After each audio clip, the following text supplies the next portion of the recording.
សសាំងខ្មែរមានយូរមកហើយ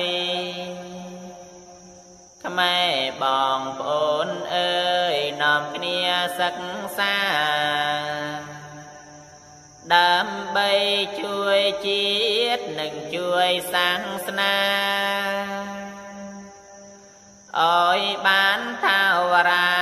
តទៅអនាគតឲ្យបានថាវរាតទៅអនាគត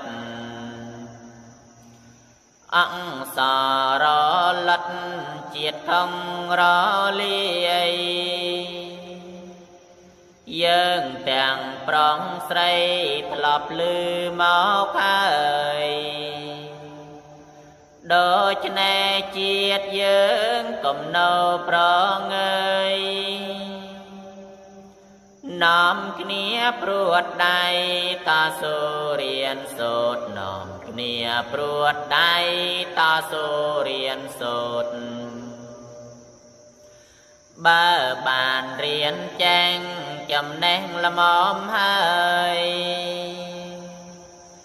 កុំនៅស្ងៀមឡើយប្រាប់គ្នាឲ្យរៀន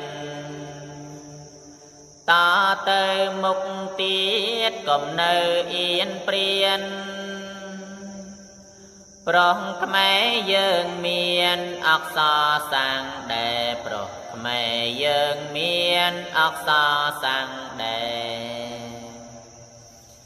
យើងទាំងប្រុសស្រីសម្ដីជាតិខ្មែរទីក្រុងស្រុកស្រែខ្មែរបងប្អូនយើងដូច្នេះខំរៀនអក្សរសាស្ត្រឡើងដើម្បីដំកើងដល់ជាតិសាសនាដើម្បីដំកើងដល់